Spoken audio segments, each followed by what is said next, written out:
No Salmo 6, nós rezamos e pedimos a Hashem, Refaeni Hashem, traz a cura para a gente, traz saúde, mas não pedimos somente a saúde física, mas sim a saúde espiritual, a saúde da alma.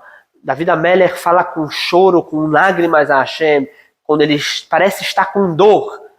Nós sempre devemos lembrar que, inclusive, em um momento de dor, rezamos e pedimos a Hashem. Não esquecemos dele. Ele sempre irá nos ajudar.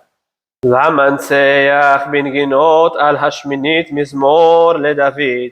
אדוני, על באפיך תוכחני, ועל בחמתך תאסרני.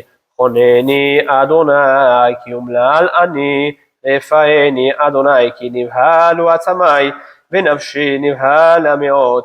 ואתה אדוני, עד מתי? שובה אדוני, חלצה נפשי, הושיעני למען חסדך, כי אין במוות זכרך בשאול, מי יודה לך?